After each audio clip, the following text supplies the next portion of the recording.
Hi, Petra. Hi, Prashant. Oh, Can you all hear me okay? I can hear you, but I think, Joy, did you mute me? Oh, it looks like I'm muted, but maybe that's just me. Thank you for joining, Prashant. We cannot see you. I don't know if you... we can see you. Perfect. Thank you so much. It's still early morning. You'll have to bear with me in my morning state. Don't worry. We'll give you a few minutes to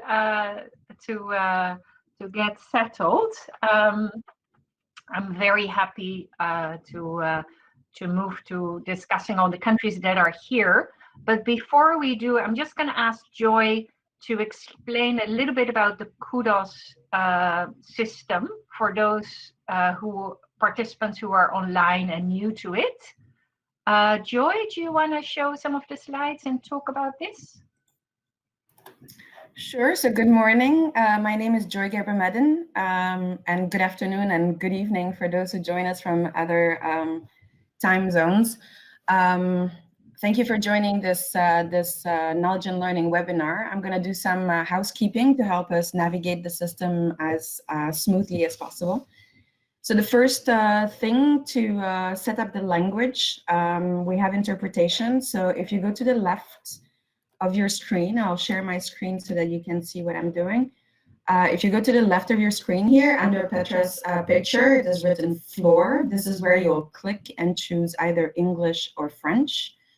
And then the best way to troubleshoot if you have any problem, if you stop hearing or the screen freezes or any such issue, you can refresh your page on this circular arrow here on the top left, or just select the address and click enter. The troubleshooting is exclusively in English. Sorry, can be accessed through the technicians if this doesn't work in English. If you go on the left of your screen next to Prashant here on message, and you can contact the operator. Here it's written in French, but operator, and you'll have direct access to the technical team who will be able to help you. The technical team does not speak French, so to receive assistance in a timely fashion, I would go to private. Here it's written in French, privé, and contact me, Joy Geber-Medden. I cannot find myself, of course, because, but yeah, my email address is also on the slides, which are available on documents here. So you can see this downward looking arrow. It allows you to download the presentation for ease of reference and for better viewing if necessary. The presentation will only be shown in English. So the French presentation has also been made available. Again, click on the downward arrow to download it. I've also placed the user guides here to help you navigate the system, and it repeats most of the information I'm just sharing. For questions, please do not use the messaging system. It is very difficult for us to follow there, so I would appreciate if you could use the email Petra for English speakers, Petra Vergeer. And for French speakers, email me, Joy Geber-Medden at worldbank.org. Another thing is that you can navigate through between the video and the presentation by clicking on the top left here, between video and presentation. That's all from on my side. Thank you, Petra.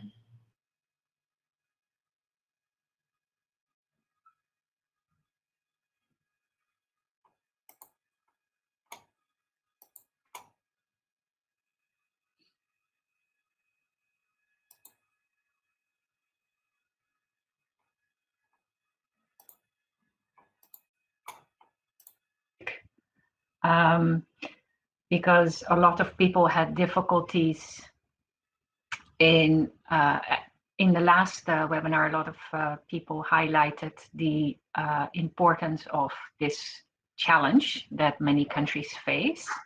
So I'm very pleased that today we have representatives from many different countries.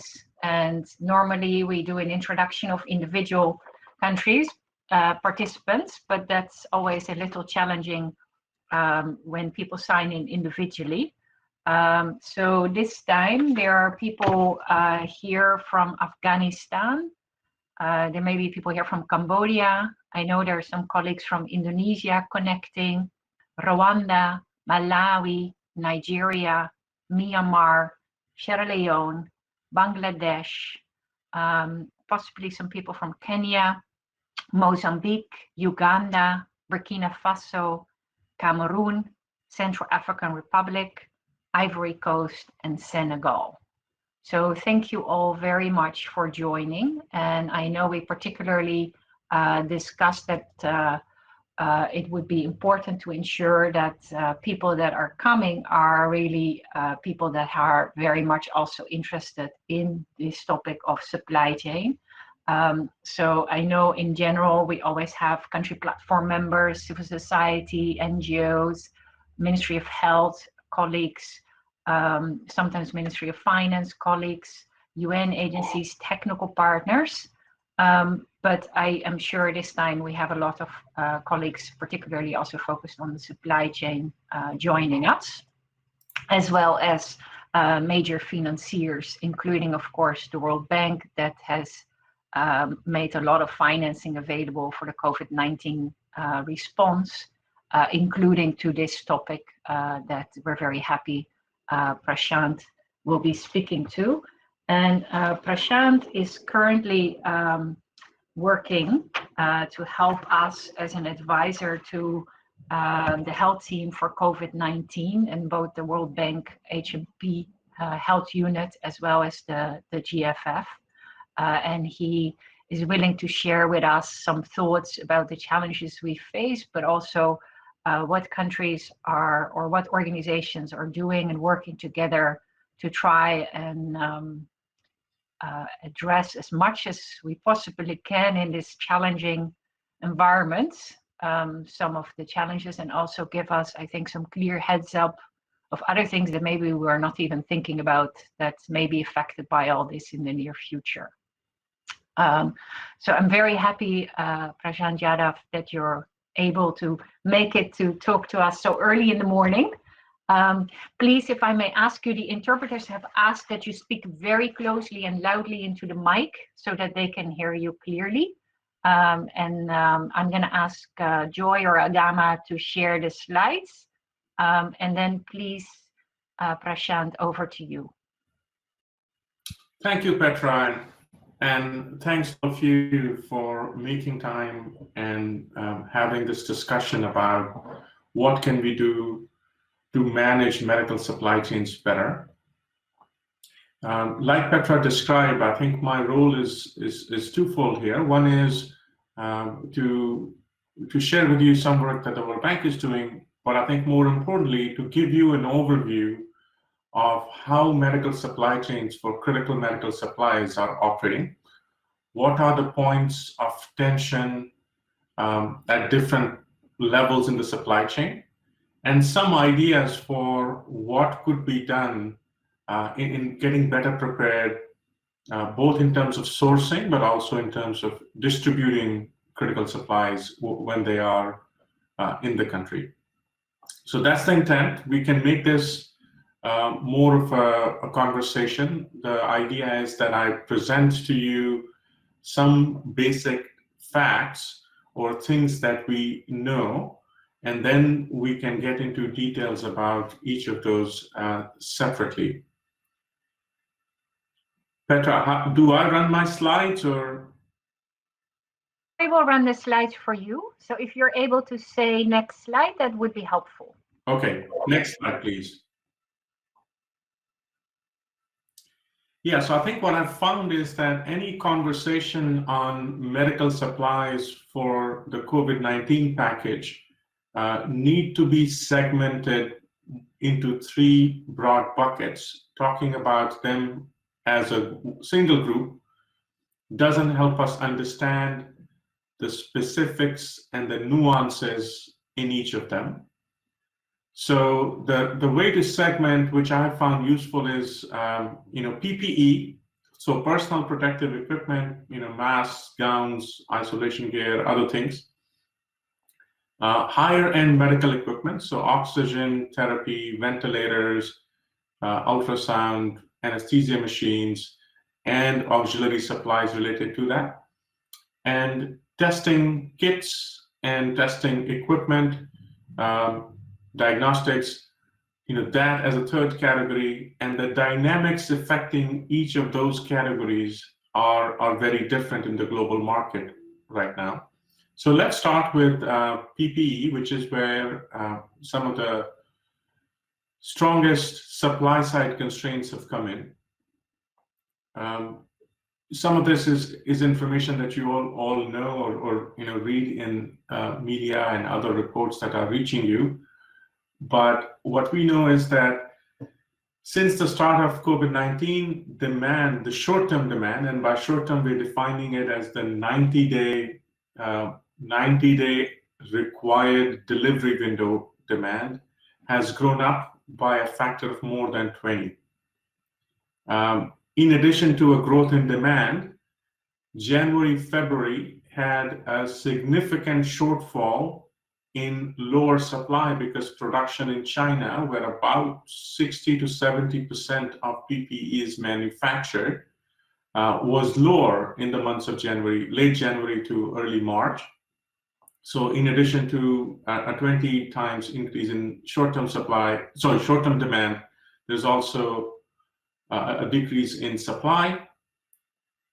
Supply now has ramped up, from mid-March onwards, but we still are fulfilling the backlog of the January, February, and mid-March, early March demand.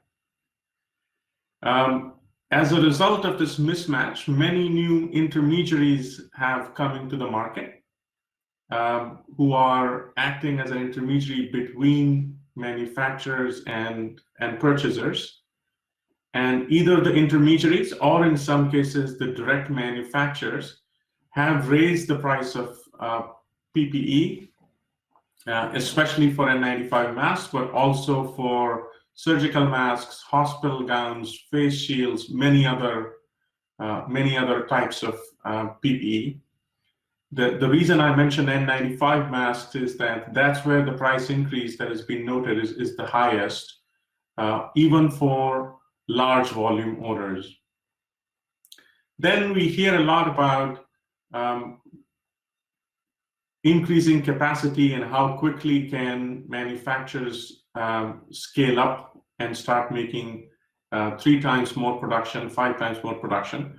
So all of that is happening, but we have to understand that medical grade PPE manufacturing is not entirely manual cut and sew operation. Oftentimes there are sophisticated machines operating in medical grade clean rooms, which are doing the final steps of sewing using machines.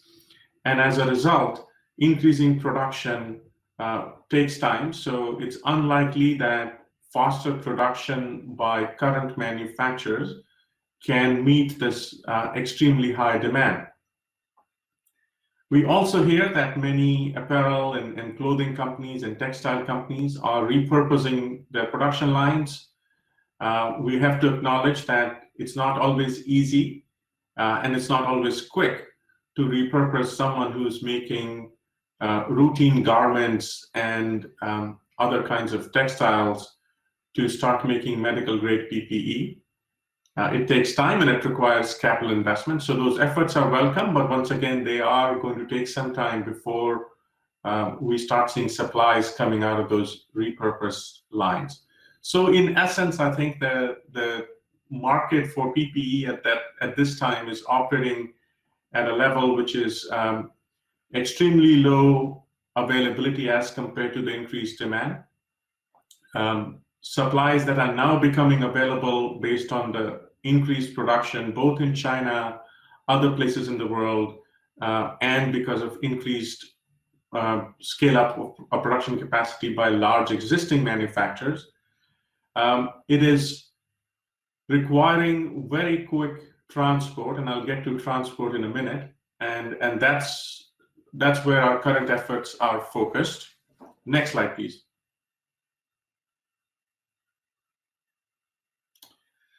So the next category is medical equipment. Here, the nature of the problem is slightly different. It's not that a large part of manufacturing was concentrated in China and there was a supply shortfall.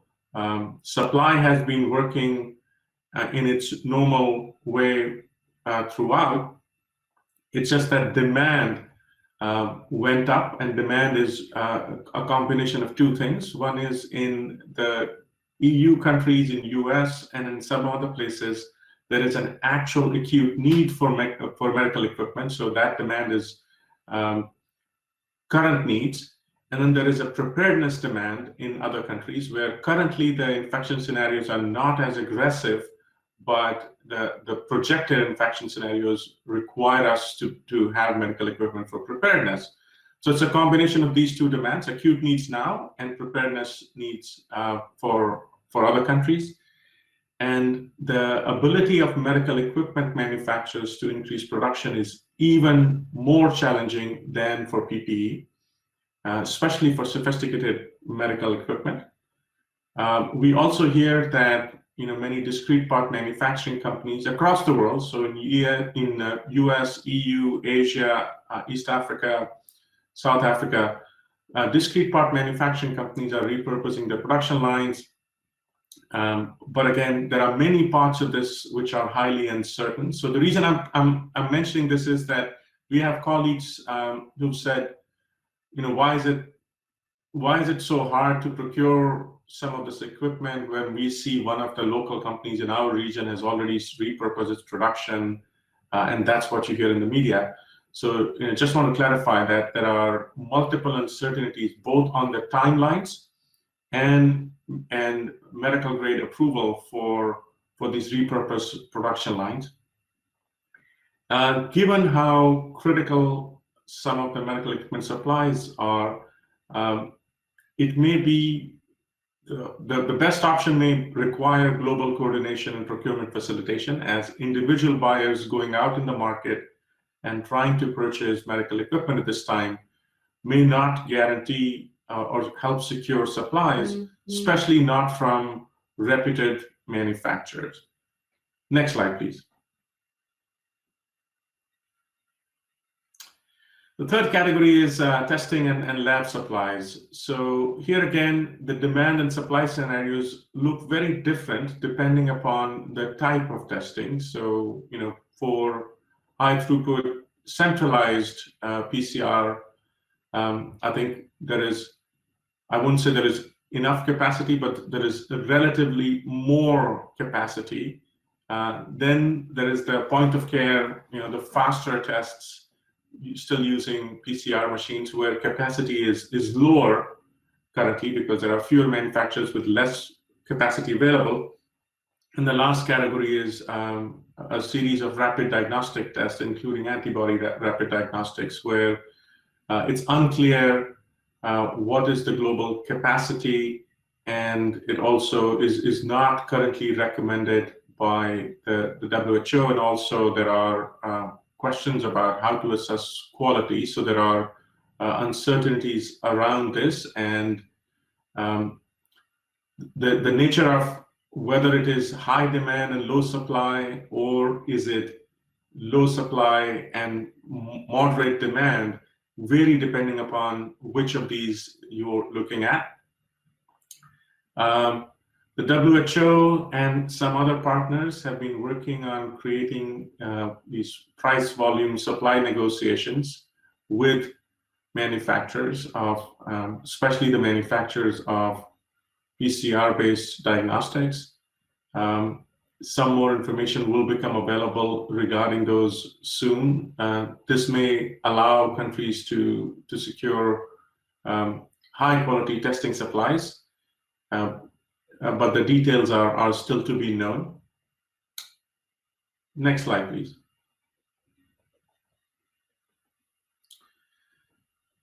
So on one side are sourcing constraints, And I think it's important to focus on, how do we source the medical supplies. The second part is about international transport. So if we are able to source and find and contract a supplier or manufacturer, how do we get product to the country? And so the things that we know today, firstly, total air cargo capacity is currently 35% less as compared to the same time last year. So if you were to look at March of 2019, that was 35%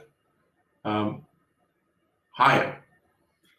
And the decrease has come largely because of the fact that much of cargo moves not necessarily in cargo planes, but in bellied cargo. So inside a passenger aircraft alongside with our baggages and things that we check in.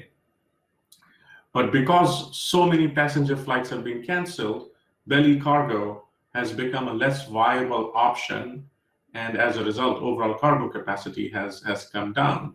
What is important to keep in mind here is that this is very different for each lane. So there are some cargo lanes which rely less on belly capacity. Examples are cargo from China to the EU relies more on cargo planes and less on belly cargo. So we see a lesser impact there. Cargo from Europe to Africa and Europe to Latin America are the two sectors which are seeing the most significant decrease in air cargo capacity overall because of the reduction in belly cargo.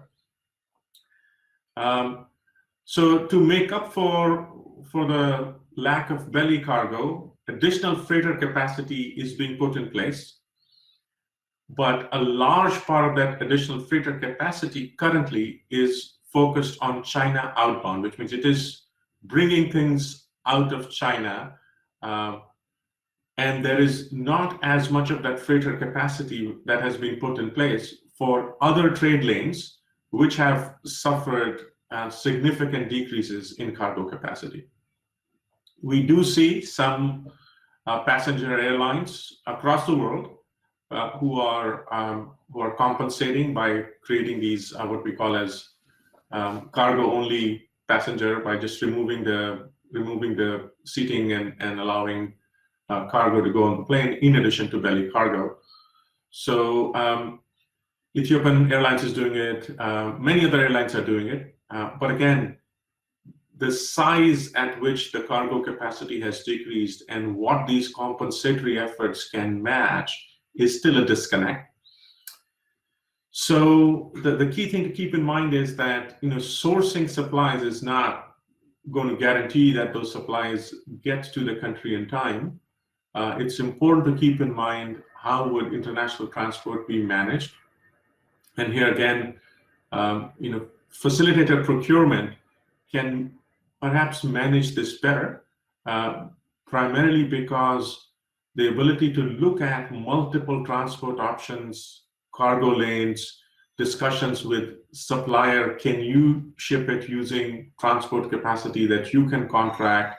Should we use some other kind of transport capacity and do a central contracting? All of those options are much easier managed by a coordinated global procurement facilitation. Next slide, please. So then I wanted to go back to how the supply chain is operating in terms of the key actors. So I think it's important to recognize that the procurement facilitation that is happening at the global level, including both for sourcing supplies and for transport, is playing an extremely important role now, given what we saw about challenges in matching demand and supply. So the World Bank has the bank facilitated procurement, where the World Bank has put its procurement expertise and existing relationships and knowledge of suppliers and manufacturers from multiple projects and procurements in the past to get the client countries the critical supplies they need. The benefits of such procurement are, one is the ability to negotiate and secure supplies, also ease and facilitation of quicker payment. And it's important to recognize that most suppliers are now expecting at least a higher degree of upfront payment. We also hear about some suppliers who expect full upfront payment, but certainly a higher degree of upfront payment. And upfront can vary in definition in terms of at the time of placing an order, at the time of the order getting shipped, and at the time of the order inside a cargo or a freight liner. So there is the bank facilitated procurement. There are also UN agencies and a WHO facilitated procurement, which are starting to get established. So UNICEF Supply Division, UNOPS, WHO are all helping countries as well.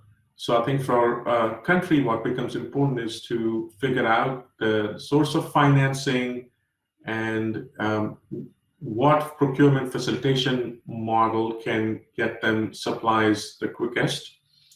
Like I mentioned, the World Bank's program has already been active for a few weeks now and has been negotiating with suppliers based on country demand very actively. Then is the second modality is direct procurement, which is an option for countries, but I think it comes with three risks. The first is securing supplies with smaller volumes is tougher.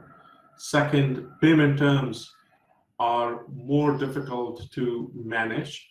And third is because some of the products that are now, or some of the suppliers who are now supplying are relying only on emergency use authorizations, and there is a lot of question marks about quality that have come up, especially for suppliers who have a CE mark or other kinds of quality standards. Just being able to verify the authenticity of such quality standards has become more challenging and trickier than it is during routine circumstances.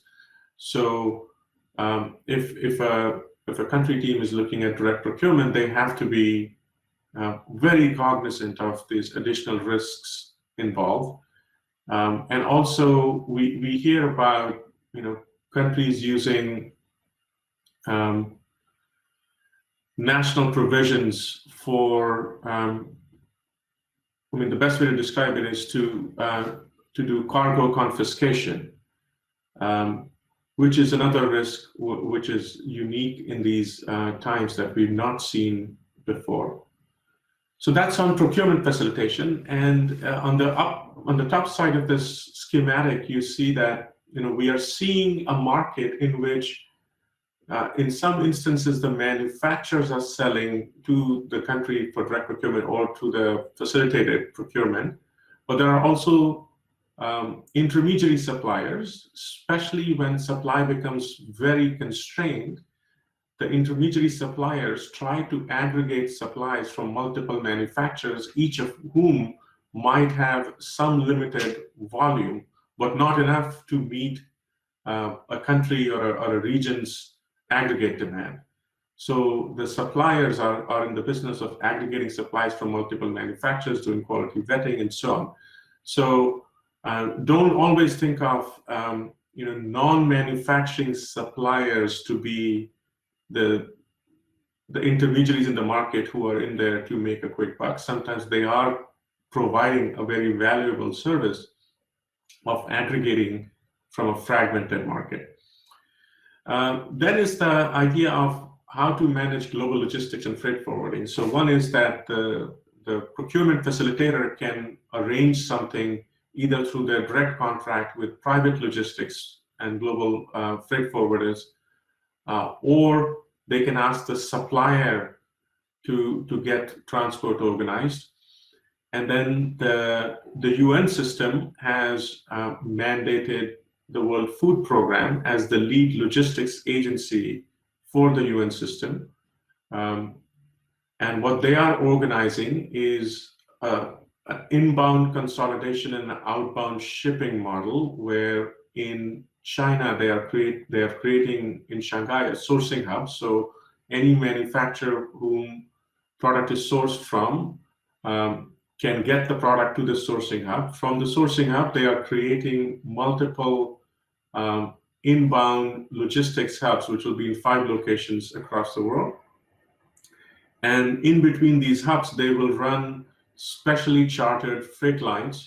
So essentially, freight aircraft multiple times a week to move the supplies. So this will reduce the dependency on belly cargo, other commercial freighters or express freighters, which are becoming difficult to get, or the prices per ton are going up very fast. So that's another capability which is being put in place by the World Food Program for the WHO.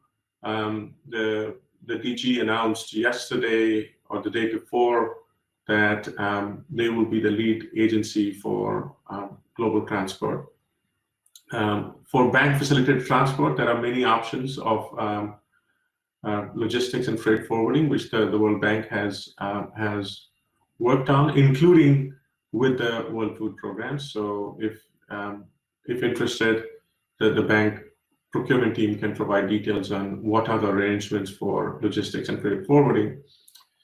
The part that we often don't pay enough attention to is it's not just about managing the global logistics. Let's say we get the sourcing right and we get the product through global logistics to the country. The task of fast response in-country distribution is still something that needs to be planned for better, and there are many aspects in this which require stronger coordination across different groups and agencies within a country. Next slide, please. So I attempted to highlight what I consider to be a few critical actions in the supply chain over the next few weeks. The first is around infection control and PPE protocol. So I think a number of forecasting tools have become available, including one from the WHO, which help a country and also globally forecast the demand for PPE. They make simple assumptions about how many points of entry there will be, what will be the triage process, how many health professionals will work in case management, what is the lab configuration, how will specimens get transported. So they require having clarity on many of these aspects before the tool can be used to determine quantity of PPE required. So again, I think it's important to have the protocol very clearly established beforehand. And this requires understanding, what will be the number of interactions with patients or suspected patients at different points in the system. It's also worth thinking about, can there be digital triage tools using, simple mobile phone or other kinds of techniques, which can act as a measure for PPE conservation.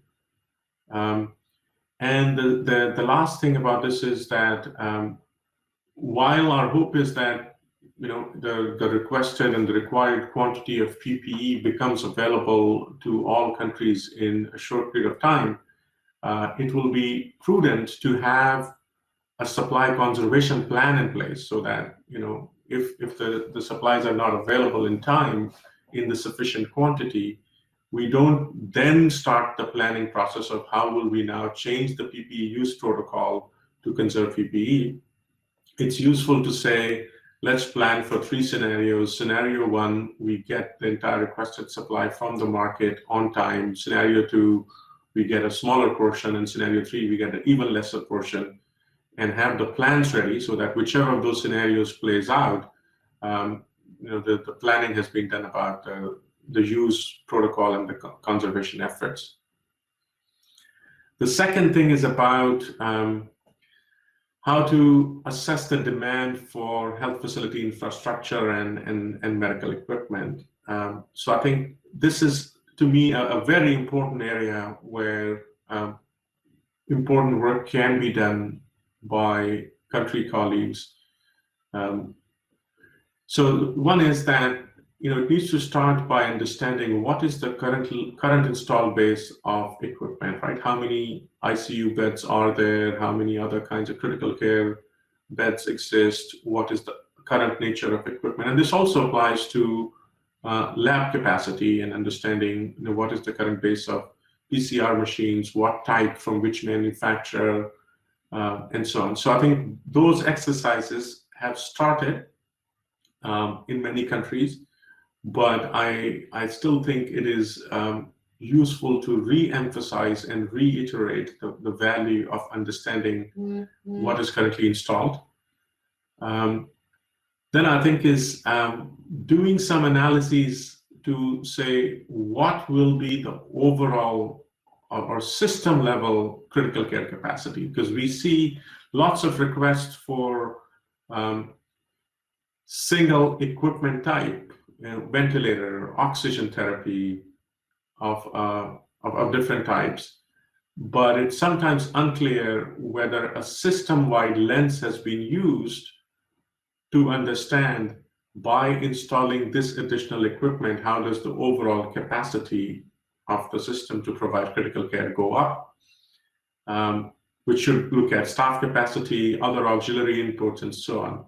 So I think the need is to have fit-for-purpose, bottom-up forecasts from countries, which require bringing together a set of technical partners and also active consultations with critical care specialists and emergency medicine specialists within the country, and a consultation with one or two tertiary hospital critical care ICU specialists will at least give a quick idea of what are the nuances in a country which we may be ignoring in building these top-down forecasts or building these very simplistic assumption-based forecasts of what will be needed. The third is whatever procurement route the country has chosen, so if it is World Bank facilitated procurement or if it is some other, it's important to have a continued communication with the procurement facilitator. So get routine status updates with the agency. So if it's a World Bank, with the World Bank person, and use that information to develop your internal scenarios of the timelines of supply. Similar to what I was saying about PPE, that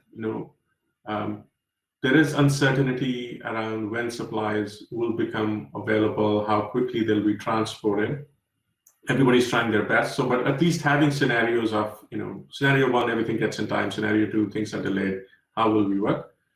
And then in terms of in-country logistics, I think just having a clear definition of roles and responsibilities for quick response distribution. So when supplies are in the country, which agency, which other partners will work on what aspects. Again, people are saying, well, we don't have supplies yet, so how can we start this? But I think just having the plan and the role and responsibility definition very clearly defined is extremely useful and important exercise to do. And the last thing is we shouldn't ignore the important value of collecting data about supply chain. And when I say data, I'm referring to stock and flow, which means how much do we have in stock at what location, at the central warehouse, at the district or a provincial or a state level warehouse, and how much is flowing. So while some of this for medicines and other health products is tracked using logistics management information systems, it sometimes requires a revisit to ask, will those systems be able to capture in the new modality of fast distribution that is being planned for COVID-19 supplies?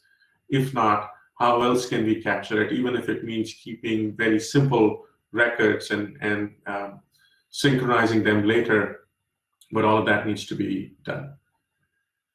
So I will stop there. This was just an attempt to give you an overview.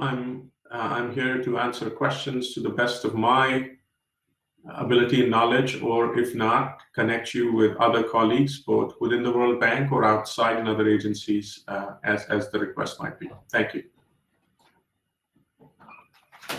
Thank you, Prashant. That was extremely helpful, and I think very interesting to many.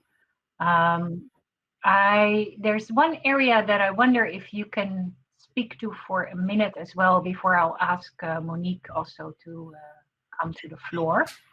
And that is related to the risk of manufacturing maternal newborn child health supplies. I know that's something you've also been thinking about, and I think it's an important area. Would you mind saying something about that as well? Yeah, thanks, Petra, for a very useful reminder. So I think in our focus to get COVID-19 supplies, we often forget that routine health products, including essential medicines, especially for RMNCAH, are also at risk of shortage. And the risk of shortage comes from three underlying reasons. One is what I described in terms of transport. So even if the manufacturer that a country is buying from continues to produce as they were in the past, if everything else is working, just transport is extremely hard. The second is there are some export restrictions on a few selected products that we've seen from India, a few from a couple of countries in the EU. And so that might impact availability because those products cannot be exported.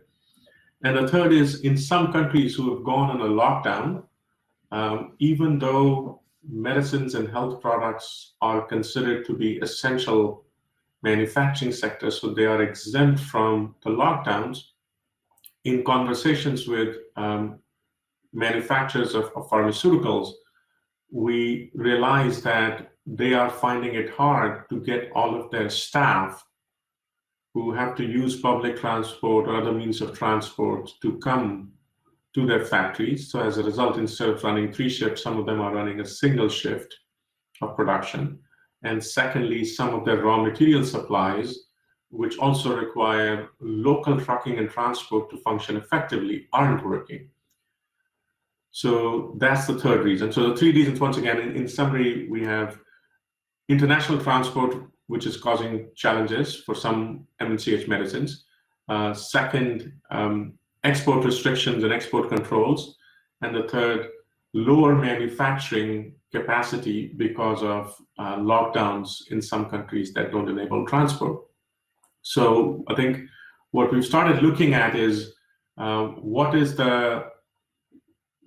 can we use data to predict and project out which molecules in which countries are at the highest risk of a shortage? And the reason I say which molecules in which countries is because in some countries, multiple manufacturers are registered, have their product registered and are selling, in which case, if one of the transport legs doesn't work, there is still another source of supply. But in some countries, there are fewer manufacturers whose products are registered, and if those manufacturers have lower production or export restriction or transport challenges, then those countries for that molecule will be at higher risk. So we're doing some analytical work to figure out what that is. The second is, if from this we realize, here are the countries, here are the molecules which are at the most risk, what mitigation steps can we take? And that's an area of policy discussion, which I think we would benefit from all of you and inputs. But I think predominantly thinking of areas such as fast-track registration of additional manufacturers if the currently registered manufacturers' supply is at risk. And that would require active collaboration with the national regulatory authorities and others. So, it is not an easy and fast process, but I think that's worth investing time and effort in relatively quickly. Back to you, Petra. Thank you, Prashant. That's very, very helpful, because I think it's really, really important for people to start thinking about this as well, because that's going to be a longer term knock-on effect. I would like to ask Monique Vledder, who's the practice manager for the GFF, to say a few words. I know she has problems with her camera at the moment, so you won't be able to see her, but you'll be able to hear her. Monique, over to you. Great, thank you, Petra, and thanks to Prashant for the really interesting presentation. I'll just keep it very, very brief, as Prashant has shared a lot of the global and country insights, and maybe just to connect it to the role of the GFF.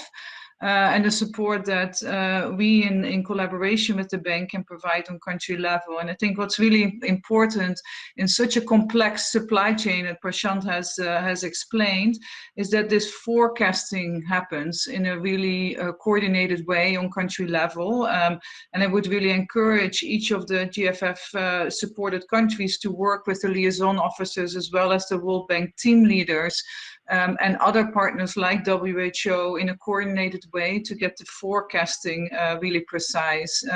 Many of the countries that are on the phone today will also benefit from the financing available through the World Bank facility, and each one of these programs have a large component on procurement of commodities. Which can be accessed and with support from the World Bank task teams. And like Prashant mentioned, there are multiple other partners that are also supporting in terms of the commodities and the supply chain around it, like the UN system, which really also brings back that point that the coordination platform is on country level is really important. And maybe then just to make, I'm very curious to hear what questions people have. Make a final point is that this is very much related to the conversation we had last week around the importance of ensuring that the health system can maintain services to women and children during the COVID outbreak. And some of the availability of commodities like PPE have a direct relationship with the government's ability to maintain trust in the system and to also ensure that health workers feel that they are taken care of and protected so that they can do their work without any risk to their own health or to their family's health. And so I just want to highlight also that based on the focus of GFF in terms of during this time of crisis, maintaining health services, the availability of these commodities is also directly related to the ability of the government to do this effectively. Thanks very much, Petra. Thank you, Monique. That's very important point you make and really connects us also to the discussion we had last week or 2 weeks ago about also focusing on maintaining health services. I get some messages that both Prashant and myself are sometimes hard to hear, so I'm going to do my best to try and speak as loud as possible. I'm going to ask Joy if you can please show the slide, because what we would like to do is have people email me questions if you're an English speaker, and if you're a French speaker to please email Joy. And then we'll take a few minutes to receive some questions, and then I'll ask Prashant and Monique and others to respond. Any questions you have for Prashant or Monique, or any experience you would like to share from your own country, or comment you have, or challenge, or lesson learned related to this topic, please email it to us. When you email, please specify your name, the position, and the country, so we get a little bit of a context about where the question is coming from. Do not send the questions and comments in the messages box, because it's very difficult for us to keep track. We have about at least 80 people online, and if everybody sends, it goes scrolling so fast, we can't keep up with it. So very much appreciate if instead you can email your questions. For those of you who connected later, if you're looking for the slides, just to look back at what was presented, you can go on the right of your screen to the documents box folder, and in there you can download the presentation in English or in French. Unfortunately, we can only show one language presentation. So we've shown English, but the French presentation is there as well. So please share with us questions. And Prashant, you have a few minutes to for us to get a coffee before we get started.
I realized I was speaking and my mic was still off. I received some initial questions, so I'm just asking everybody to please email the questions so that we can start the conversation. We'll just give it 1 or 2 more minutes.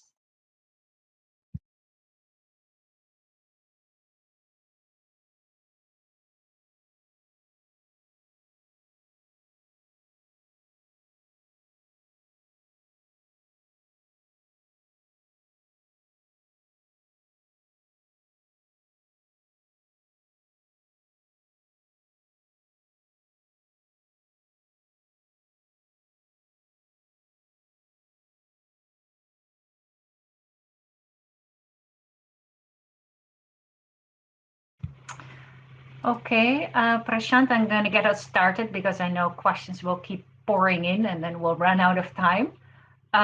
So the first question, or maybe it's more comment, is coming from Afghanistan, where they are preparing for 3 scenarios, such as mild, moderate, and severe for this outbreak. But that makes it very difficult to precisely forecast the supply and equipment, because in general, you have to be prepared for all scenarios, including the increment in the number of beds. And they're also engaging with the private sector at the country level, which is a must to leverage the resources, in particular if the cases are increasing. But that makes the idea of precisely forecasting supply and equipment very challenging. And then the other question comes from somebody you also know well, Miria. Miria is working as the GFF focal point in Mozambique. And she's working with the team to figure out procurement strategies. And she's highlighting that you mentioned different global procurement mechanisms, the bank, WHO, UNICEF, UNOPS. And it would be interesting for people to hear a bit more in details about these. Do they all focus on the same goods? Are any more advanced than others? What would be your procurement strategy for PPE, tests, and equipment? So maybe I'll get you started with those 2 very easy questions while other ones are coming in. You're still on mute.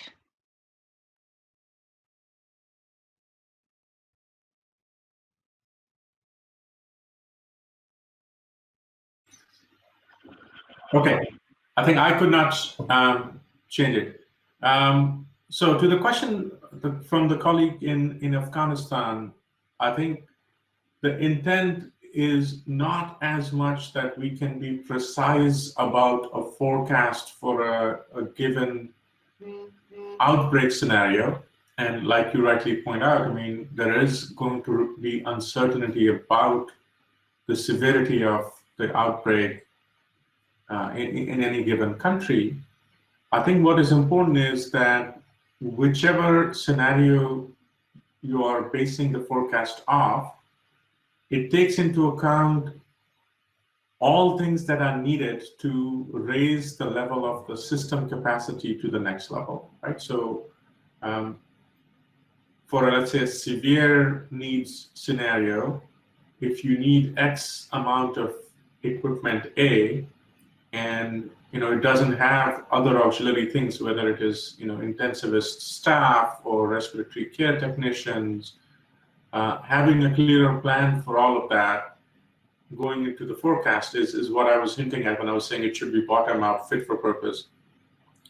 And I think it's also worth thinking about what in the forecast could be modeled in a way that it adds to long-term capacity, right? So one is, what would we need for COVID-19 alone, but also keep in mind that can some of this equipment most likely can be used for longer-term needs. So just designing the system first, and then from the system, creating the item-level forecast.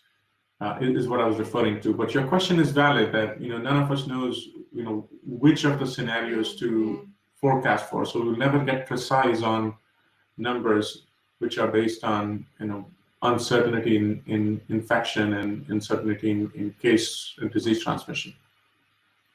Miriam's question So I'm going to describe what I know, Maria, and this is just sharing information and facts, and then I think the strategy for a country to think about what's the best way to procure is something that country teams can decide. So let's look at the 4 options that I talked about. So let's start with, World Bank facilitated procurement. Facility is up and running. It has the advantage of financing being available to give to suppliers, quick payments and upfront payments if needed. So the World Bank does have the financing availability in that regard. It also has a very large procurement team, not all of whom are specialized in health procurement alone, but they have deep expertise with working with many projects over the years, especially around equipment and more capital intensive things. And the third is that the World Bank has contracted with a third-party independent technical agency, which is amongst the best in the world, to look at the technical specs of what manufacturers have on offer and what countries need and what the WHO specs for the COVID-19 package were. So bringing those 3 streams together is oftentimes a very cumbersome task, because for sophisticated medical equipment, there are lots of fine line things to understand. So that's regarding the World Bank's bank facilitated procurement facility, up and running, has money and expertise. The second is the UN system, the 2 that I mentioned, UNICEF Supply Division and UNOPS. So UNICEF Supply Division, in earlier attempts, such as at the time of Ebola and many other past disease outbreaks, have been at the forefront of purchasing personal protective equipment, admittedly in smaller quantities than what we are purchasing now, but they've had existing relationships and long-term agreements with PPE suppliers. Whether or not the PPE suppliers will honor those LTAs, whether they will give preferential allotment of supply to UNICEF Supply Division in such times, given their past relationships, are all unknowns. But it's worth mentioning that they do have past relationships with many PPE suppliers. They also, unlike the World Bank, may not have upfront financing to put out to suppliers. But as I understand, they are in discussions with multiple global development partners, agencies, and private philanthropies to create some kind of a working capital fund structure which can enable the UNICEF Supply Division to do supplier pre-financing if that allows securing supplies quickly. So that's UNICEF Supply Division. UNOPS has been the UN system's lead procurement agency for miscellaneous items, capital equipment, and some specific medicines. So that's their historic role. I don't know enough about how their working capital structure works, and do they have the cash and financing to put money upfront to suppliers. The WHO is just in the process of setting up their function to purchase this. They are currently playing the role of coordinating, which means essentially understanding country level demand, working with suppliers, and in some select cases trying to negotiate pricing and supply security arrangements, but without necessarily purchasing themselves. They are creating that structure and would be operational soon. So that's on WHO. And then for transport, like I mentioned earlier, the World Food Program is ready and has been mandated to start. Again, I don't know the details of are they already accepting orders and doing the international shipment already, or will that take another week or however much longer. I don't know if that answers your question, Maria, but that's the best I know of at this point. Thank you.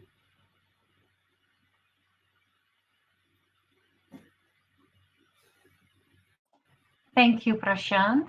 That's very helpful. There have, of course, been more questions coming in. Firstly, also, a lot of people are saying thank you for the presentation and for this opportunity for the forum. Similarly, a colleague from a supply chain officer from WFP in Rwanda. He is highlighting that while the global market is really looking at responding, and WFP has established 4 hubs and staging areas across the world, and they will have regular bi-weekly flights from hubs to staging areas, for which all partners can use these services and do a consolidated cargo using charter flights, especially out of the EU. He's saying the real question is also, do all the countries have capacity to respond to all the cases in their country? And do they have logistic capacity in terms of storage and warehouse and transport and testing? How can we fund these countries? And I would say it probably goes beyond funding alone. So I think that's a very important question to ask. And then if I may, Prashant, I'll give you another question, if you can remember that one. The next question is about data. So this is coming from Christian, a pharmacist, who is saying, I entirely agree with the approach requiring data collection for the pandemic, especially with regards to logistics.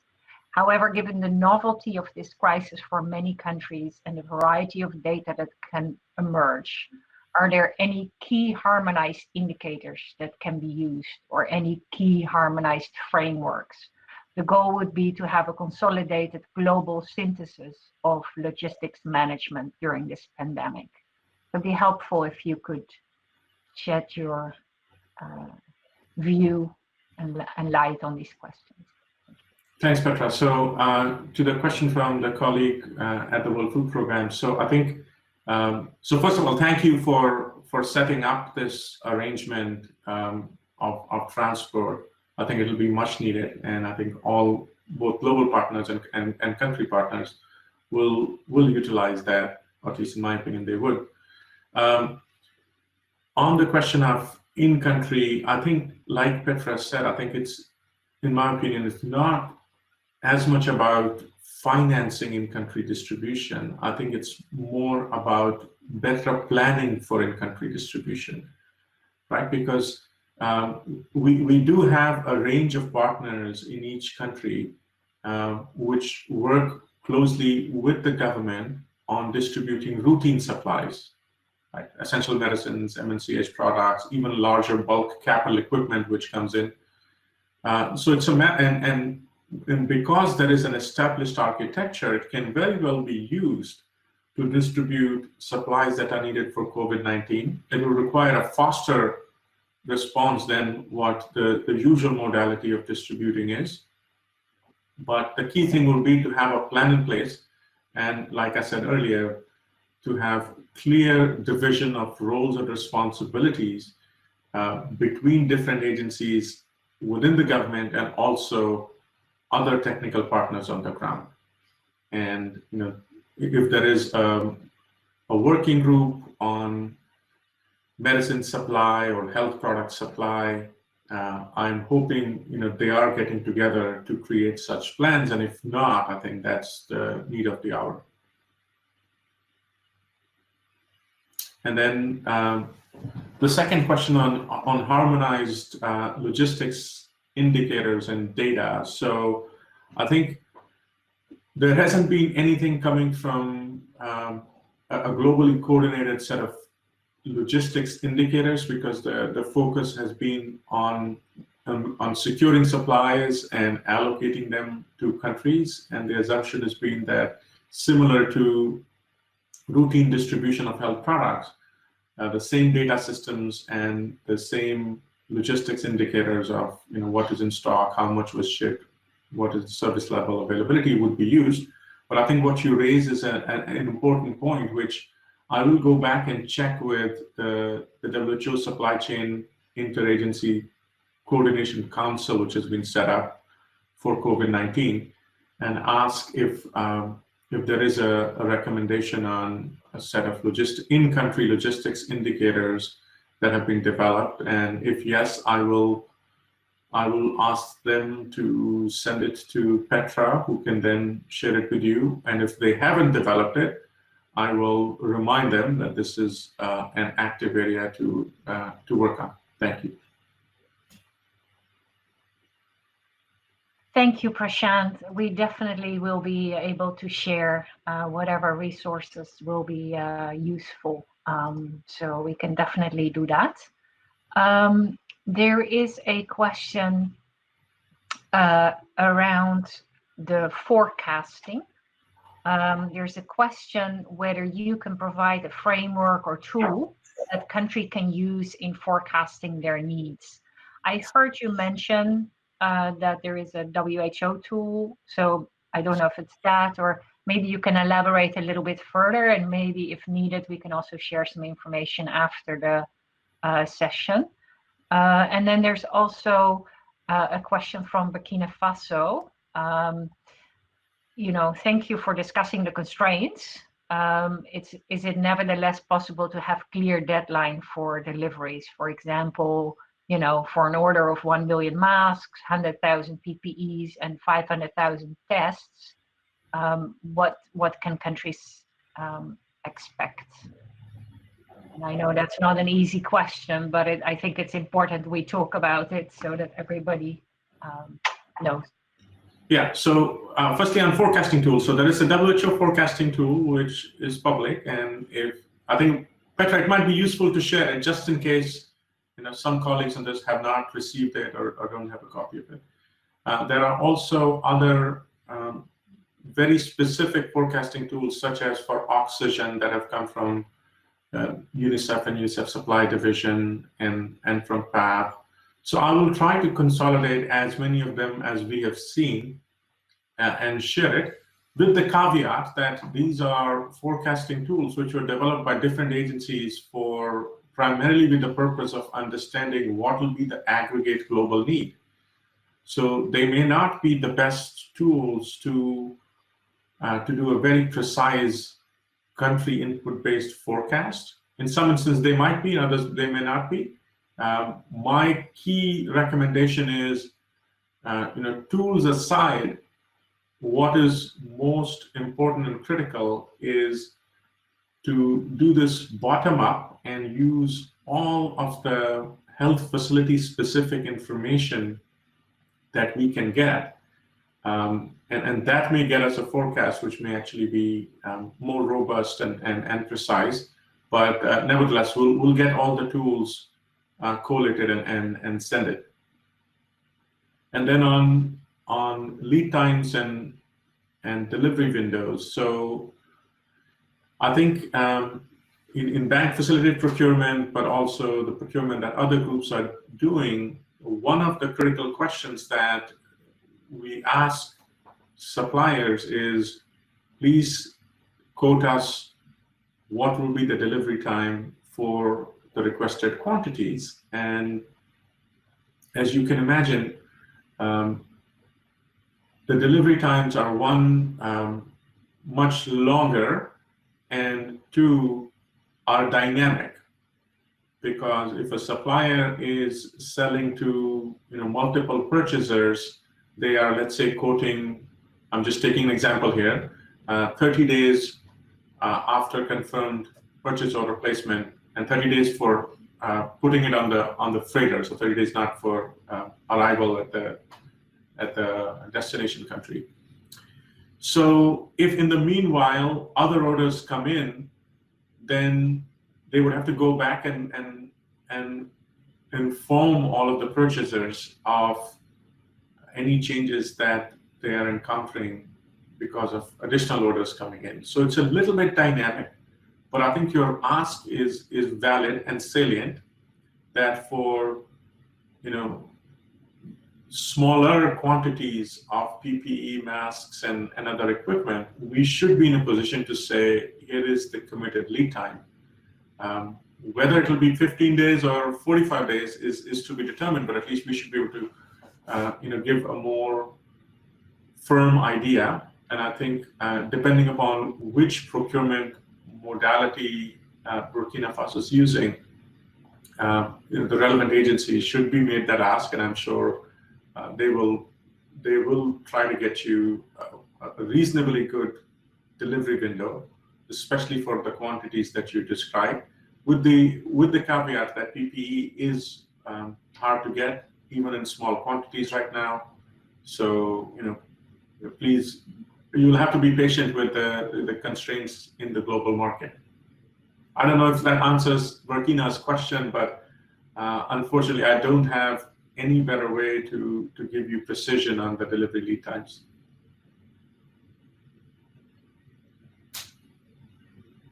Thank you, Prashant. I know it's very challenging in all countries. This is a challenge being faced.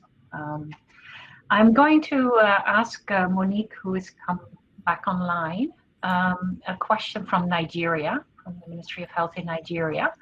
And their question is, what plan is being put together through the GFF to work with countries to accredit in-country managers to locally produce critical equipment and supplies so as to reduce lead times for getting these products available at points of need, especially in resource-constrained countries? Monique, over to you.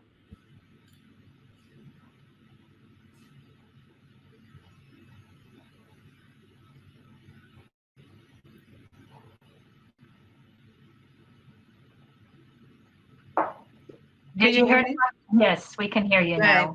I was saying I'm still struggling with my camera. I was not waking up this morning. It's too early probably, but I'll do it like this. And this is a really important question. Thanks for the colleague from Nigeria for asking it. So we're in an exploratory phase with the IFC, the private sector arm of the World Bank, under those really challenging global supply chain circumstances that Prashant has explained. We're looking at local manufacturers in several African countries, mostly based in Eastern Africa, that could potentially, these are garment manufacturers, reskill their workers to produce PPE and masks. And so in the short term, we're hoping that we have identified two, one in Madagascar, one in Kenya, and we're hoping to support those companies with some grant funding from the GFF to reskill and increase, and thereby increasing the production, local production for PPE that would then be made available and can be procured with World Bank financing or other type of financing for the African market. Now we will have to keep people updated how fast this will go. This is still in a very early phase, but we do have some GFF financing available in case this is a viable investment that we can make. And we'll probably know by the end of next week whether that will happen or not. And so I know there's still an exploration also to see whether in Nigeria there are local companies that could be part of this kind of investment. But we have already, the IFC colleagues have identified two companies that are well placed to do this. Thank you. Monique, and please don't leave yet, because there is another question that I'll put to Prashant, but also to you, because I think it is a recurring question that comes back from different perspectives. So from Ivory Coast, and this is partly to Prashant, and maybe Monique wants to complement, what kind of procurement arrangements, including facilitation, have been made available by WHO and the World Bank for African countries? And I know you've alluded to part of it during your presentation, but I know it was a lot of information to absorb, Prashant, so I think it's helpful to highlight it even more succinctly again. And then given that the country clients or the governments, often through project implementation units, are responsible for procurement of equipment, there's a question whether there's a step-by-step guidance that can be provided to them to facilitate the purchasing of particularly also RMNCAH equipment and commodities, because a lot of countries are very much focused on COVID-19 and not very much thinking about the non-availability of other commodities. And then another question that is coming from a colleague in the European Commission, thanking Prashant for the presentation and asking if a country or government decides that they want to use the World Bank facilities for doing global procurement for COVID-19 supplies, how do they avail the service? Is it just a question of them to approach the World Bank team in each country? And are all the World Bank teams in all the countries capable of providing that support? So maybe Prashant, you want to start, and then I'll give Monique the opportunity if she wants to add. Yeah, thanks. So I think the modality of the, so I think let's backtrack a little bit. So for countries who are a part of the COVID-19 fast track financing facility at the World Bank, like any other World Bank financing, they can choose one of 4 options. They can do direct procurement with the supplier. They can use a designated third party, whether a UN agency or any other international procurement group, which would include UNICEF Supply Division, UNOPS. In the cases of medicines, oftentimes there have been international wholesalers who've been used. The third is similar to direct procurement, but with much more hands-on implementation assistance coming from the World Bank and other technical partners for it.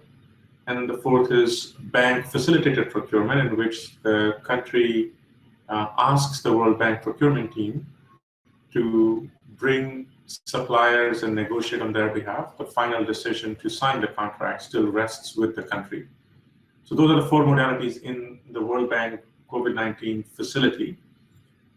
Depending upon whether a country is a part of that or not, we'll give them the choice to use any of these options. So, back to the question from the colleague at the Commission, if a country is a part of this, they can certainly request that at the time of project initiation. And there is an internally established process which we are happy to share.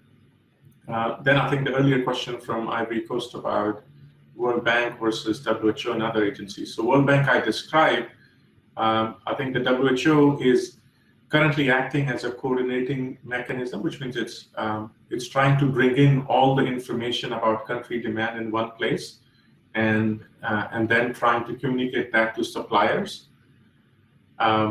They are in the process of setting up a system to procure, especially for PPE and some other critical supplies. And then for lab and diagnostics, there is a consortium which consists of WHO, CHI, the Gates Foundation, a few others, who have taken at least an early view of the consolidated global demand and gone to the key manufacturers of the PCR machines and the corresponding kits and cartridges to say, how can we secure supplies and what kind of pricing can we get? So that's the other arrangement of facilitated procurement, which the WHO and other partners are creating for test kits in particular. Monique, over to you.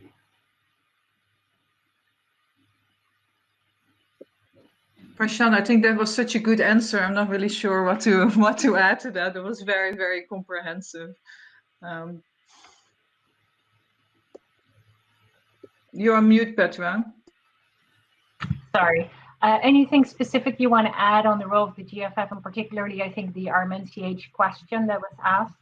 I think you mentioned earlier about how liaison officers can really help in thinking about forecasting, or not liaison officers, but bringing all the partners together and doing the forecasting. So I wonder if maybe you want to elaborate a little bit on that. Yeah, and like Prashant was, thanks Petra, like Prashant was saying, the WHO of course plays a really important role on country level, and I think what's very important here is that it goes in a coordinated manner, right? And that that in the forecasting given the constraints in the supply, that there's really some careful work on prioritization of what is immediately needed and what can be brought in more in the medium term. And then we talked a little bit in the beginning of the seminar also around the importance of the frontline services and availability, not just in central hospitals of this kind of equipment, PPE, masks, etc., but particularly also in the primary care services to ensure that the frontline services can be organized in a way that it can be responsive to COVID, that it can continue delivering a comprehensive package of maternal and child health services so that we don't see a decline there, but that we also take into account what are the needs and how do we protect health workers. In many of our countries, maybe just to say one thing on the process, in many of the countries that receive GFF support, we are encouraging and supporting the liaison officers to play an important facilitating role in that coordination mechanism, so that we also continue having good information on global level in terms of what the needs are. And obviously we have a very close working relationship with the bank teams where the financing is. In many of the GFF countries, the World Bank facility will provide substantial financing that has a big component around the commodities. And maybe just to highlight one other thing around the different options countries have for procuring under the World Bank facility, is that for many suppliers in this kind of competitive market, direct payment from the bank is a very important signal that they can be sure that they will receive the payment for their supplies, and will potentially help also in securing supplies. And I just want to highlight that when you consider your options, the bank's facilitation in doing this as direct payments could be helpful.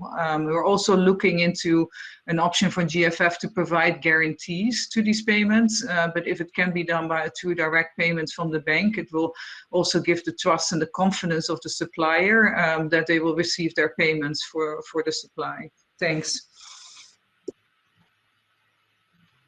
Thanks, Monique. That's very helpful. I'm going back. We're going to ask Dr. Diou from Senegal to hit the request to speak button because he would like to share some experiences from Senegal. But before I give the floor to him, Prashant, there's a question from Bangladesh. Farzana is asking, we're talking about routine supplies for the public sector, but what about the private sector procurement? Because in a country like Bangladesh, where more than 50% of service delivery is from private sector, it's going to affect them if the supplies are not available. And already hospitals providing treatments without adequate PPE are becoming the potential source of infection. And many of the healthcare workers are going to quarantine. So for private healthcare providers, how is the kind of supply chain be maintained, and how can this be coordinated? Yeah, very important and salient question, which I don't think we have fully found an answer to yet. And I mean, I think in theory, if there was a way for private sector purchasers, so whether it's hospitals or wholesalers, distributors in the private sector, to consolidate or aggregate their demand, could we then give them the option of sourcing from other structures that are being created? The second is that if in the private sector, the need for financing and working capital, which often becomes a limiting factor in moving supplies quickly, then can we think about creating a vehicle to solve for that problem, specifically for private sector distributors and organizations like that. So, but those are supply chain solutions. I think what I find to be a prerequisite before we can start thinking about supply chain solutions for the private sector is there a policy framework at the national level which lays out clearly how in the government coordinated response for COVID-19 does the government think about the private sector's role? And if such a policy framework exists and has clarity around where the government will look to the private sector, then I think it becomes much easier to use some of the international and other development finance type of vehicles. to help the private sector supply chain. That's my quick response. But thank you for highlighting this, and I think it's an important area where we need to do some collective thinking. Great, thank you, Prashant. That's also the reason for these webinars, because it really brings aside from us trying to provide some information and what we may know, it's also really important to understand the realities on the ground, that we really need to be informed by what's happening at the country level. So I really appreciate the sharing of this. And as you say, it's important to take this forward. There is some other questions while we're waiting for Dr. Diouf to connect. There's a question about international transport costs have started increasing and may result in increased prices for populations. So is the World Bank going to help subsidize these products? And the risk of low quality products also increases, which underlies the need to strengthen the control mechanism. So can the World Bank provide any support in this regard? And then the last question, also again about the World Bank procurement, is the World Bank facilitated procurement specific to World Bank funds only, or also can other funding sources utilize the World Bank system? Because, for example, Malawi has pooled funding, so they're quite keen to know if they can also use this. And similarly, CAR is asking, we don't have our own procurement system. We usually use WFP system for medical drugs and other inputs, and UNICEF systems for vaccine. So what about accessing GFF and World Bank support to help the country develop its own system? And I know you've alluded to some of this already, but it's evidently something people are feeling very strongly about. So grateful if you can react to that. Yeah, so on the higher cost of air cargo transports, I think if it is for COVID-19 supply, which means if it is a part of the COVID-19 commodity package and it is a country which is receiving World Bank financing, or is part of the global fast track facility for COVID-19, then yes, those costs are covered in the project. If it is higher transport costs for other commodities which are not a part of COVID-19, such as essential medicines, and the cost of essential medicines going up because of higher transport costs, then I think it requires internal discussion, and Monique may have more to contribute to that about MNCH medicines becoming more expensive. We haven't seen much of that happen because the buffer stocks in many countries are able to cope for the next few months. So there hasn't been much reported price increase that's already translating, much reported air cargo price increase which already translating into medicine price increase, but it's only a matter of time that we will start seeing it. So how can we address that? What could be a means of covering some of those costs? I'll let Monique answer that. Then I think whether a country which is not receiving World Bank financing and wants to avail bank facilitated procurement, my current understanding is that this mechanism is currently set up for those countries who are a part of the World Bank's COVID-19 facility. I can go back and recheck, but again, Monique may have better answers of this. Thanks, Prashant. So maybe Monique, do you want to come in? Yeah, thank you. And so besides the World Bank facility, there's of course also the ongoing RMNCAH program in all of the GFF countries. And I think it's important as part of the implementation of the investment case and the discussions around that, that we have a conversation and a reassessment of what are the MNCH commodity needs in each of the GFF countries. And so I think that's something we are only just starting to work on and think about what are the implications. And if we can do that bottom up and look at the needs and the requirements and the availability of commodities for RMNCH in each of the GFF countries, that will then also help inform what we need to do globally to help support. And so if we see, for example, certain shortages of certain commodities, we can look into the ability to increase local production, for example, for that. And so I think this is it's really important that, you know, that kind of work, that we're in the initial stage, recognizing that that is also simultaneously happening, is really fed by information that comes and what are the needs on country level. And so this is something that I'm keen to follow up with our liaison officers and see country by country what is the current situation and how is that changing due to the COVID situation, which will then also help inform what we can do additionally.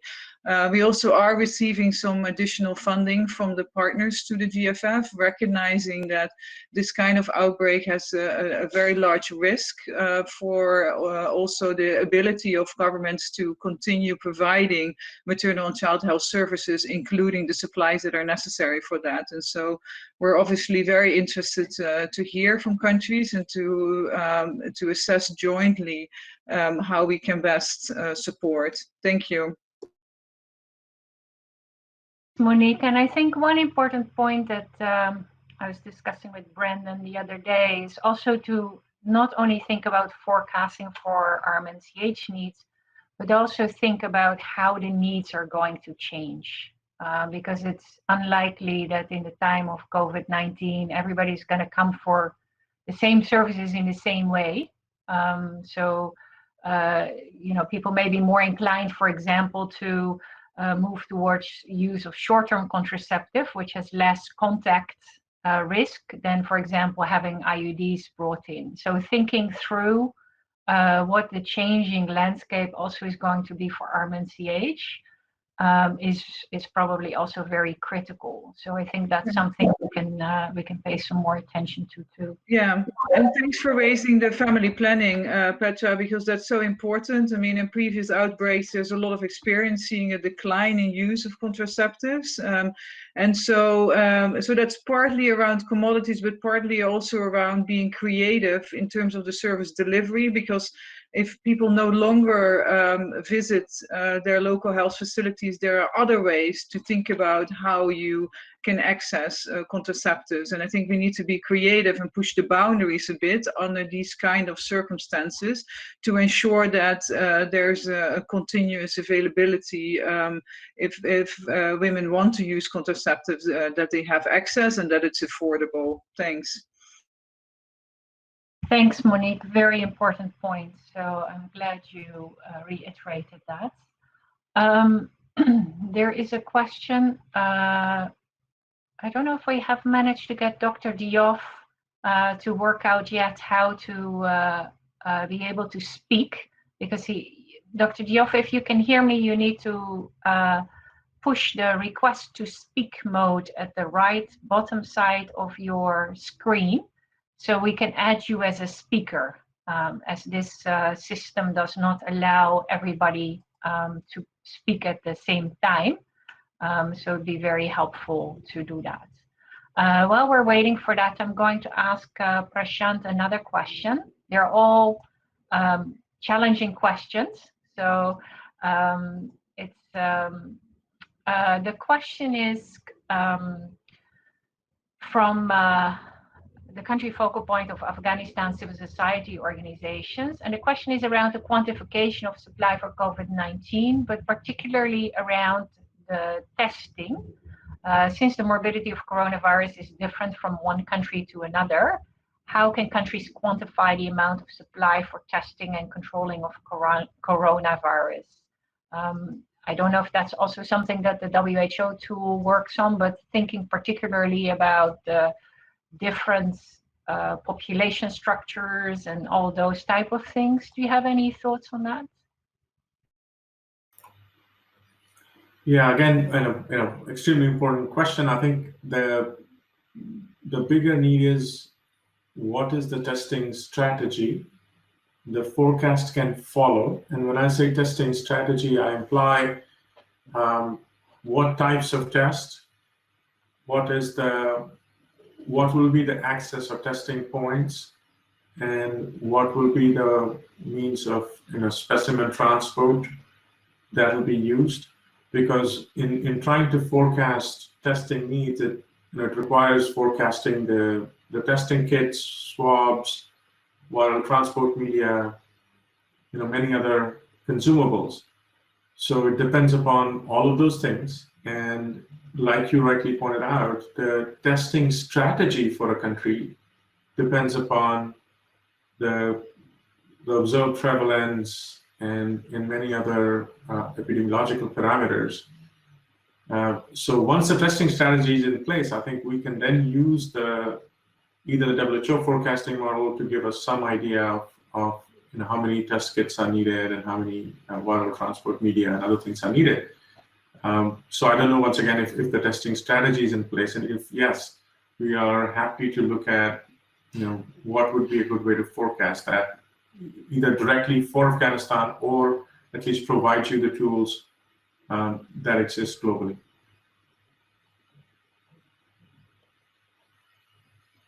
Petra, you muted. I keep on double muting myself to make sure I don't accidentally mess everything up. And we just lost Dr. Diouf. So I'm just waiting for Dr. Diouf to come back online. Prashant, when Dr. Diouf is speaking, for you and me to hear it, unless your French is very good, you also need to set your setting at the bottom left to English. It's currently set as floor, but otherwise you will hear the French speaking. So just for you to know.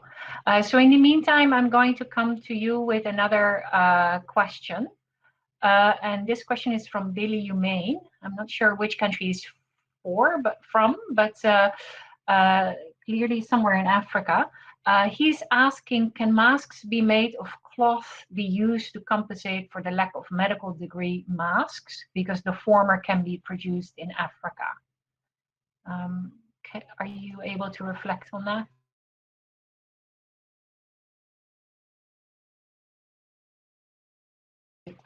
I can't hear you. So I'm happy to share the evidence we have on viral permeability in different types of masks, right? And that will vary depending upon whether it's a cloth mask or a polypropylene woven versus a non-woven versus a molten fiber, right? And we need, in the ideal case, especially for N95 type of respirators, which are for healthcare professionals who are likely to be in contact with COVID-19 patients, we do want the fabric to have a barrier that doesn't allow viral permeability even for very small sizes. We don't know of cloth masks which can achieve the same degree of efficacy in acting as a barrier for permeability, but there is some efficacy. So I think it's a difficult trade-off. I don't think we can start using cloth masks for healthcare professionals who are at high risk or are in contact with COVID-19 patients. If you're talking about consumer use masks, things which common population uses, then I'm guessing it's a more feasible option, and there are lots of ongoing discussions about that.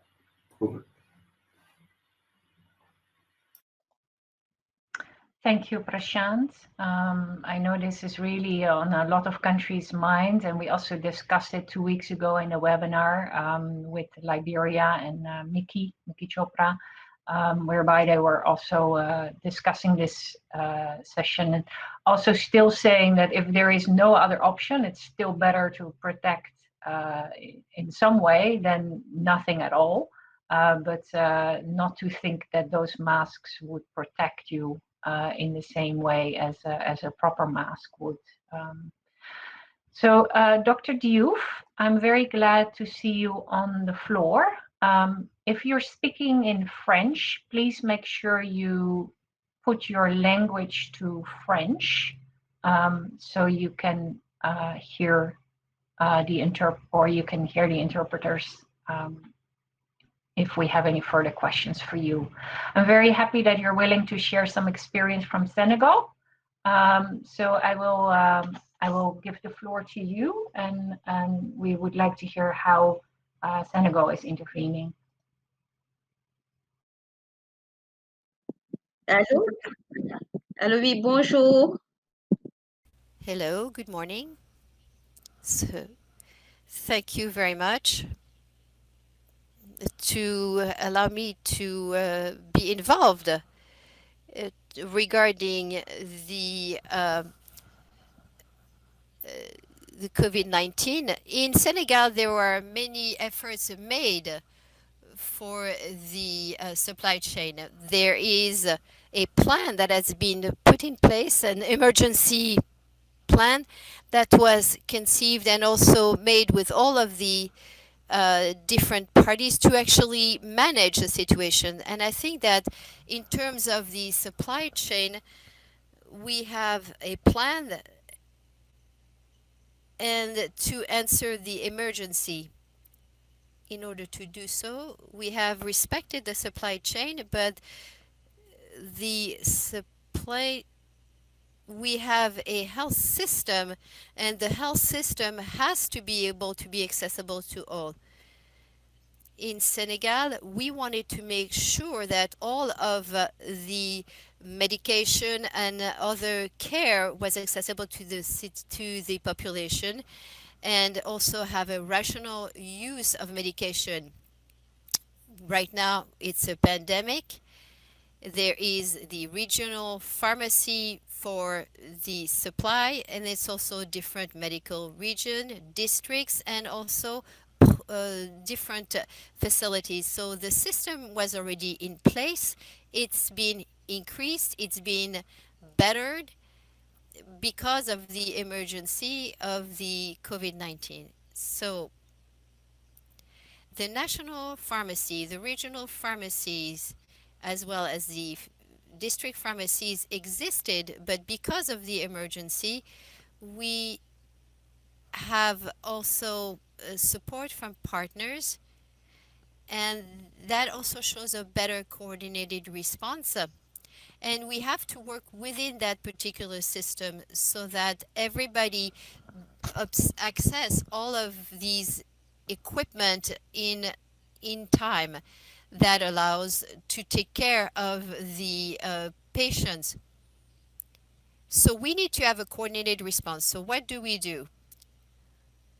The National Pharmacy for Procurement receives order from partners, and the National Pharmacy is in charge to distribute the orders that they have received coming from the different sites and the different medical regions. The medical regions will manage the different equipment, and the district level is the operational level. These equipment are actually made available to the districts, and the districts are the operational level for taking care of the patient. In the center, there is also the epidemic treatment centers. As soon as there is an order that's approved, that is sent to the treatment centers for the epidemic who are in charge. But what we have to say that all of these different actions are coordinated, and we also have to manage the information and the logistics, and that's very important. I think that this is something that was talked about. There is also good traceability. There is also the issue of forecast. We're in a pandemic, so we don't know what tomorrow holds for us. So it is important for us to think today about this issue of forecast. That is something that has to deal with the different needs and answering to the needs. For the medical region, there is a system that is well honed, well coordinated, that exists, and that allows to facilitate the accessibility of the medical equipment. This equipment needs to be equipment of quality to allow the personnel, the staff, not to run risk. So, in the whole, Senegal is region, districts. So how do you dispatch the different equipment? There is no new approach because the system exists. We have results. But what is important is that together we need to facilitate and make accessible and available everything that we have for the personnel to confront this epidemic. So do you hear me? Can you hear me?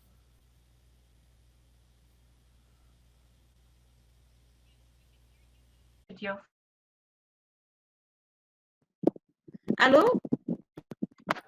Oui, on vous entend très bien. Yes, j'aimerais juste attirer l'attention parce que c'est une gestion coordonnée, donc la coordination elle est mondiale et chaque pays a ses spécificités. Et aussi, aujourd'hui, ce qu'on a noté, on a vu qu'il y a des augmentations quand même des prix de certains matériels. Sorry, it looks like we lost the translation on the English channel. Just give us 1 second. Okay. Hello?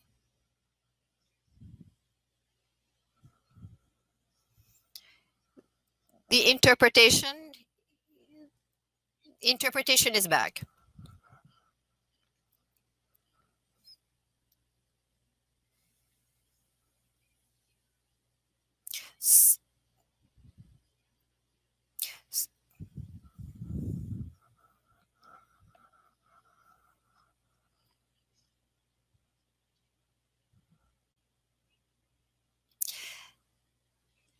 Merci.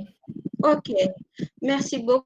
Je reviens un peu sur ma préoccupation tout à l'heure. Je pense que c'est I go back to what I was saying a few minutes ago. This is a world world concern in terms we are in a pandemic situation. So there are COVID-19 19 cases, and we need to be able to test this en masse to see what cases. This is what will allow us to take this to actually treat them very quickly. We also have the concern of the forecast, as I was saying a few minutes ago, but also the quality of the equipment. Yes, what we have observed is that there is an increase of the price of equipment. There are systems that are set up, but it would be good to have a coordination so that all of this equipment be accessible. There is the risk, there is the management of equipment and management of the risk. How can we have a plan for conserving this equipment? We talked about it, and I think it's an issue of planning that will allow us to have this type of approach. In Senegal, we have to congratulate. And we're coming to the end of the webinar, and you're actually highlighting some of the questions. Thank you so much. So the outstanding questions, which I think is also where you're alluding to, are related to the system thinking and the maintenance and how do we secure that this new equipment can be used to the best way possible. And it's also something, Prashant, you mentioned. So this is a question from Burkina Faso. What is the current thinking with regards to standardization of equipment? Because it would be a pity to have as many trademarks or many brands, I guess, as donors. And what is the current thinking with regards to securing kits, which would mean purchasing, training, basic maintenance? We have this on some levels, but is this also thought about in regards to especially respiratory emergencies around COVID-19? And what support can the private sector provide in this? Is this something that the World Bank or other partners are looking at? And then the other question that is a little bit linked to that, which again, you have already alluded to, but just to reiterate the point, is it possible to group purchase to create economies of scale? So I just want to make sure that this point is really understood by everybody. This question comes from DRC.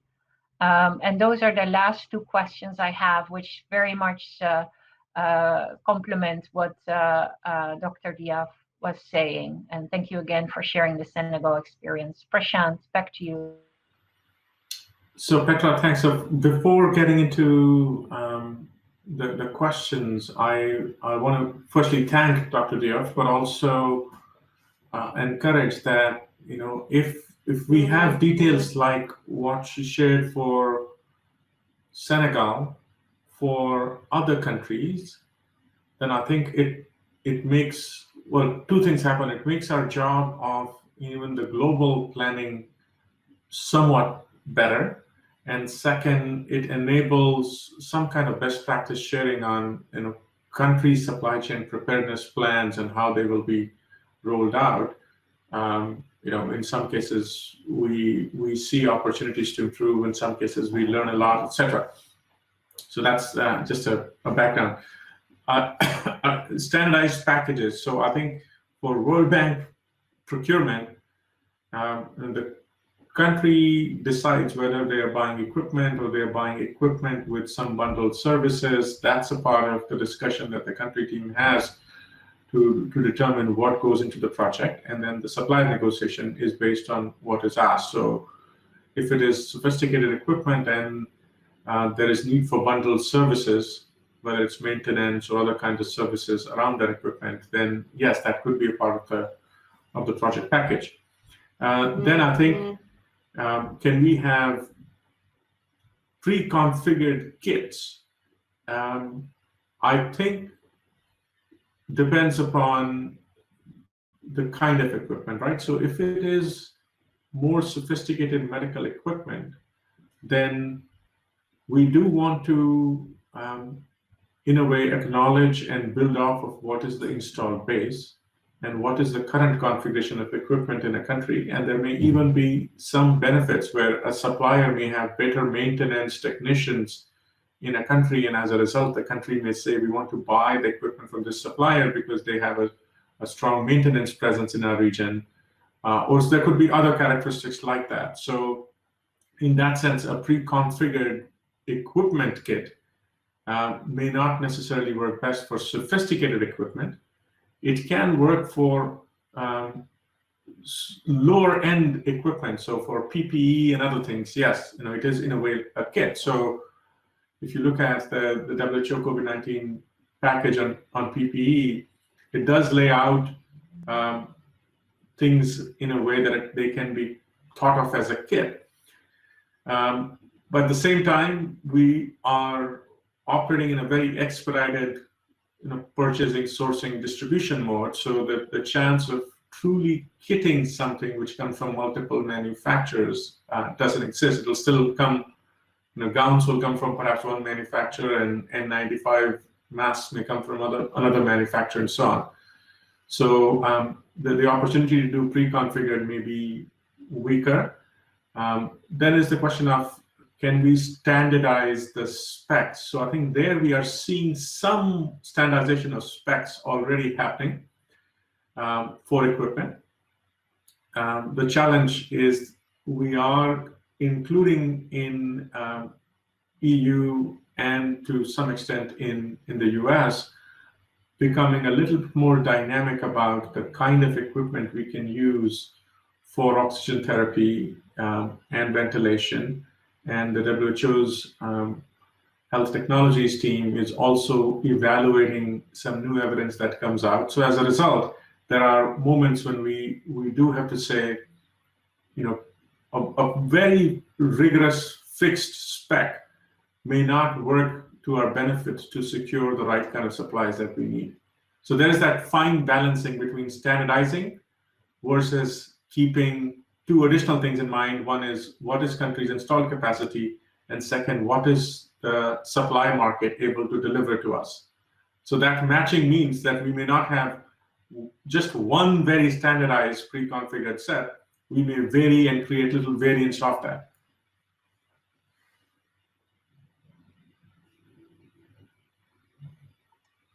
Thanks, Prashant. That's very, very helpful. And I also would like to thank you for what I know has been very much appreciated, because I've seen everybody start the sentence with, thank you so much for the great presentation. It's a challenging time. It's a challenging time for all of us. And this is a challenge. But knowing at least what the challenges are and possible solutions and sharing amongst each other so we can learn from each other, like you said, about hearing what Senegal is doing and other countries is really, really critical. So I also would like to say, for those of you that are on the line, and particularly the liaison officers, if you were listening today and you thought there's someone in my country who should really listen to this and be able to ask questions, we will have another session tomorrow. So as liaison officer, reach out to Joy or Lawrence to ask for the details if you do think somebody else needs to participate tomorrow who maybe wasn't available today, because it's a very important topic, not just for supply chain colleagues, but also for policymakers and the decision makers to highlight. We will also share a summary note at the end of both and a link to the video of the session. So with that, I would like to thank you all for joining. Stay safe, stay healthy, take good care of yourselves in this time, and we will be in touch. We will continue this sequence of webinars. So there'll be another one in probably 2 weeks' time, and we will connect through the liaison officers with all of you so that you can hear about the next ones coming up. And with that, thank you so much, Prashant. Much appreciated. I know you have. Thank you. Thanks everyone for joining. Thank you. Bye-bye.